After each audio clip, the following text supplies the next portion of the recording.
First of all, I'm quite honored to be here today to speak about the deportation from the SS assembly camp, the Dossin Barracks. So, c'est okay, je connais. So, on 27 July 42, the Nazis opened the SS assembly camp for Jews located in the Dossin Barracks in Mechelen. From the 4th of August 42 till the 31 July 44, 19 passenger trains and 7 goods trains carried their human load to Auschwitz-Birkenau.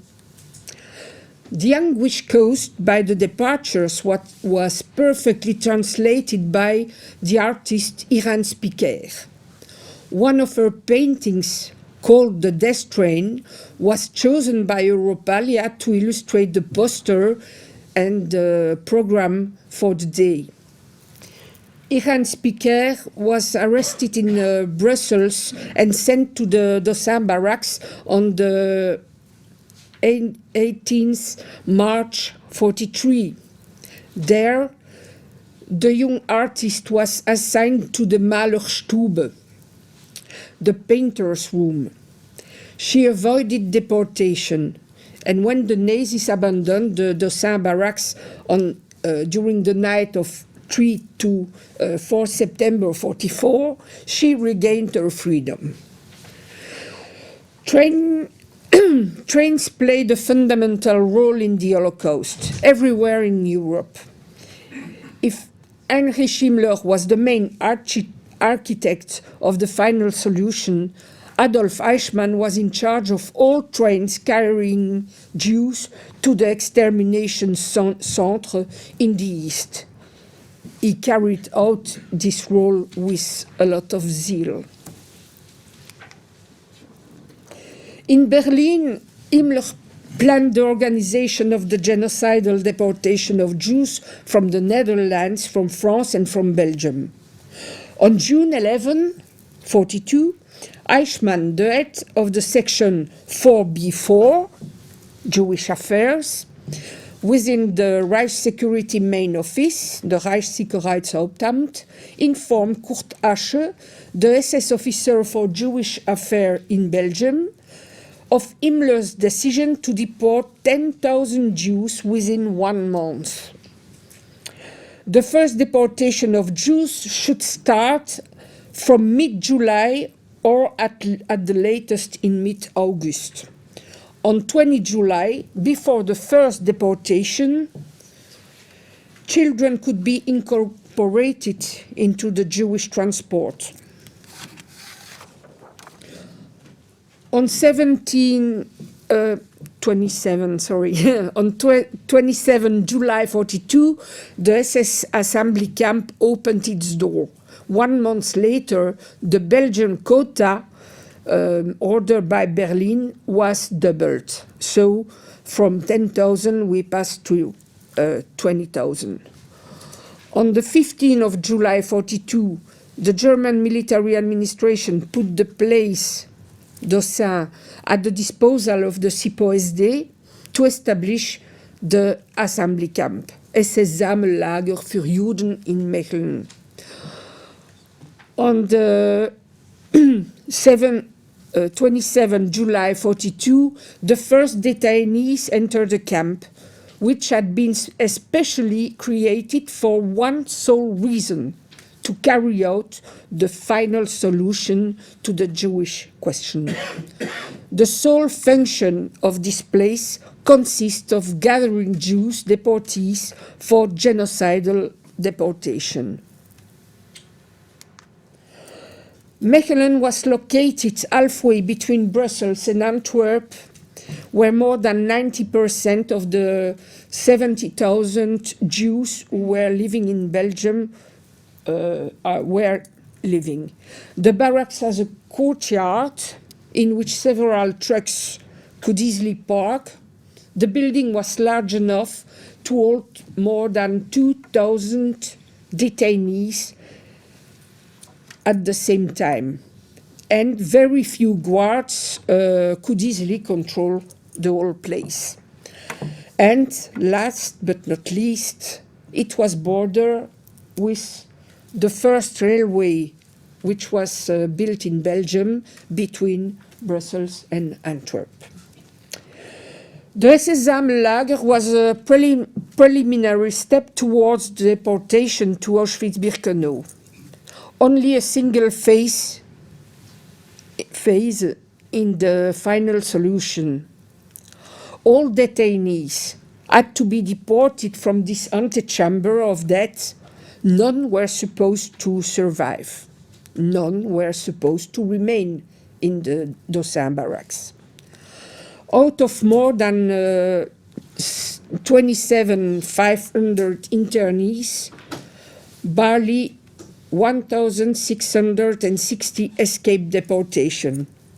25,272 Jewish men, women, and children, as well as 353 Roma, were sent to Auschwitz-Birkenau.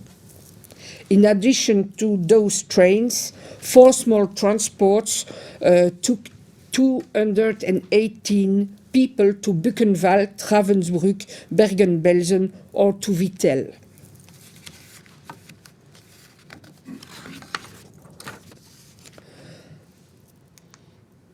During the first phase of deportation from the 4th of August 42 and September 3rd, 42, Jews were supposedly summoned to come to Mechelen in order to be put at work in Auschwitz-Birkenau. Over 12,000 were summoned to work, but less than 4,000 came, as you can see it on this table. Aware that their strategy has failed, the CPOSD organized massive roundups, especially in Antwerp, as early as August 1542. Each time, between 600 and 1,200 people were captured in these actions. All in all, the raids resulted in more than 4,300 victims. More than 8,500 deportees were arrested at this time by denunciation, manhunting by the men of the CPOSD. Between August and October, within 100 days, nearly 17,000 Jews were deported to Auschwitz-Birkenau. So we see here that the quota of Berlin, which was put on 20,000, was never reached.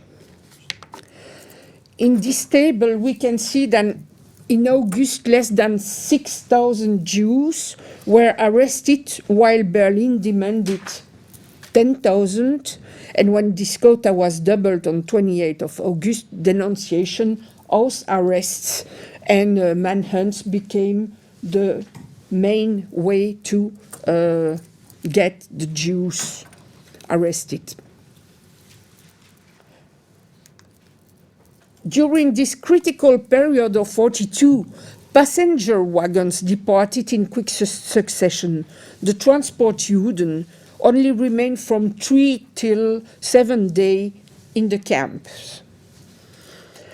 After October 42, the Nazis had difficulties to gather the deportees. Between January 43 and July 44, only less than 8,000 Jews embarked on the deportation trains. The transports were less numerous and less crowded.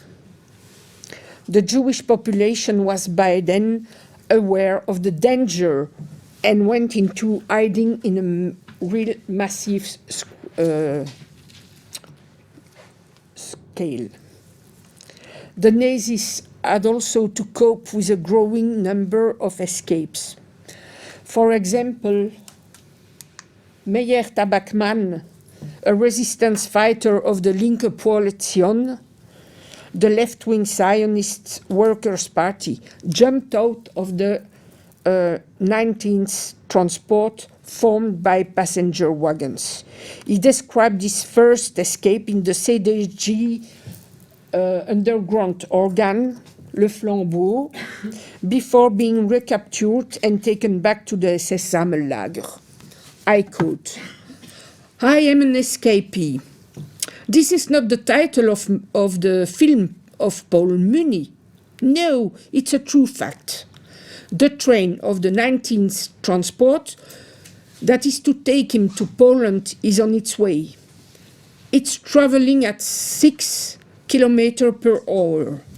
The doors are closed and every 5 minutes a spotlight illuminates the road.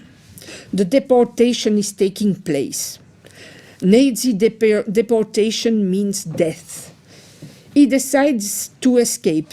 The window of the door is lowered, and with a jump, his body makes contact with the cold ground.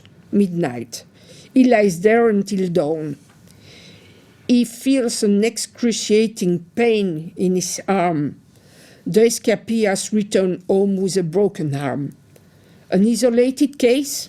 No. With each departure, dozens of deportees face death in this way. Meyer Tabakman escaped from transport 19, from transport 20, before being deported for the third time by transport 23, and this time, unfortunately, without return. To counter the numerous escapes from the transport in October 42 and January 43, the Nazis decided to use freight wagons. Transport 20, which left Mechelen on the 19th of April 43, was the first of this kind. Paradoxically, the escapes from this transport were particularly numerous. Only a few traces of failed attempts remains, such as this letter from Felix Lipschitz, which was thrown out of the wagon. My dear Anna, so far it's impossible to jump. We have a bad guardian. Be brave. All my thoughts are with you. Many kisses. Felix. Felix survived. After the war, he came back to Belgium, where he retrieved Anna. They married and lived all their life together. Many letters were found along the railway tracks, collected and posted by train workers or other peoples. These anonymous made it possible to preserve the last thoughts, the last signs of life of the Jewish deportees. Messages were already being thrown out of the first transport, which left Dossin on the 8th of August 42. One of them was hastily written by Erwin Aber, a 22-year-old man. I quote, "4 August 42. My dearest, I have already thrown a letter out of the train. I have written twice to be sure. We are on our way via Leuven and Tienen, probably to Germany, or maybe even to Poland. Nevertheless, our morale is excellent, and we feel that we are going to survive this ordeal. We have just been told by our guard, an ordinary German Schupo, that the journey will take 4 days. I'm afraid this means Poland. I'm not afraid of what's going to happen to us. Many of us are young, but some of us are elderly and some are just children. Nevertheless, we are not discouraged. We form part of the first transport of 1,000 people. In Mechelen, the SS were quite friendly. Our train guards behave quite correctly. Many kisses. The Lord will watch over us. Until we meet again, my dearest, kisses, kisses, and kisses from Erwin, just arrived in Sint-Truiden." Erwin Haber was deported with the first transport and he didn't survive. Oh, that was Erwin Haber and his letter. Then we have another quite interesting letter from Charles Grabiner, who was deported on 20 September 43, providing detailed information on the route taken by the Transport 22. These indications are really valuable given the almost total absence of archives on this subject. I quote, Sunday, 6:30 a.m., the whole night in a cattle truck. It's difficult, but one adapts. Straw, 3 blankets and 3 buckets. Terrible for children. I have thrown out 2 letters. I'm taking note of the stations. Acht, Leuven and Tienen. Are we going to Poland or to the Netherlands? We have passed Rotselaar and Aarschot. Many people standing on the platforms see us pass by. Langdorp, Testel, Zichem and Diest. German soldiers, but not Chupos, have been placed on the running boards.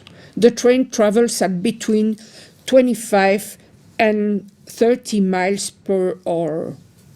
The chance to escape through the small openings at the side of the wagons are virtually impossible, as they are covered with barbed wire. Breaking the wooden floorboards is the only option. Our wagon is an oven. We can do nothing. The commander literally said that he was so sorry that we had to spend the night in the cattle wagons, but he feared an attack from the partisans. During the night, the barbed wire has been checked literally every minute. We passed Zellum. There was gunfire. Half an hour ago, firing was also heard. We went through Linkout. We feel sure that we are bound for the Netherlands, maybe to Westerbork and then to Poland. It will be a miracle if we get back. We have been told to put our blankets and the rest of our chattels in a special wagons. We are passing the factory Mastentop. We have passed Kernt. At 8:10 a.m. we arrived in Hasselt. We are sure that we are going to the Netherlands past Bilzen at 9:15 a.m. By analyzing these message postmark or stamps, we were able to trace the 2 most common routes used by the deportation trains. You can see it here. The destination of the final solution transport was the Auschwitz concentration camp and the Birkenau killing center. Until May 44, the Jewish trains from the Dossin Barracks stopped at the old Judenrampe between Auschwitz and Birkenau, almost in an open country. Only 2 transports from Mechelen disembarked their deportees on the famous new Bahnrampe, which had been specially built for the mass arrival of Jews from Hungary. So here you see the Alte Judenrampe. Here are the gassing installation, and here you have the little camp Auschwitz and the huge complex of Birkenau. The extermination camps were nothing more than railways terminals, where the SS selected the deportees who were fit to work from the others, sending the unfit, Jewish old people, women and children to the gas chamber.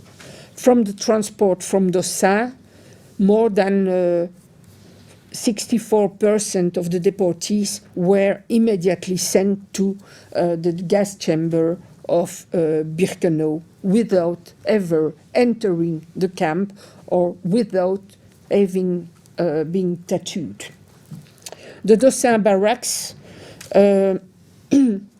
was transformed into an assembly camp for racial deportation. It acted as a sorting station where Jews and Roma were brought for the sole purpose of being deported to the east and exterminated. There they were locked up, identified, separated into categories or fit for transport or not deportable, humiliated and dehumanized. The role played by the trains, the Belgian National Railway Company, the train workers are not yet fully explored. How the transport were organized, which routes they followed, the changing choice of the departure station. Sometimes it was from Mechelen, sometimes it was from the rails near the Dossin Barracks, or sometimes it was from the station of Mechelen. How the deportees were brought to the stations. So much things are still unknown, and much research still needs to be done.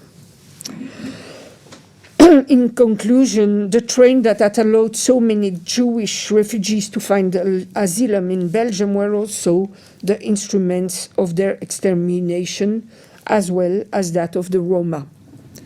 The train is in turn an object of passion, an invitation to travel, a simple means of mobility, a symbol of progress, a hope of escaping persecution or war, and, in the extreme, a tool of death. Now, in front of the Dossin Barracks stands a special monument composed of 6 pieces of rails, rails to remember, rails to commemorate, rails to reflect on this tragic past and on the violence of our tumultuous and brutal present. I thank you for your attention.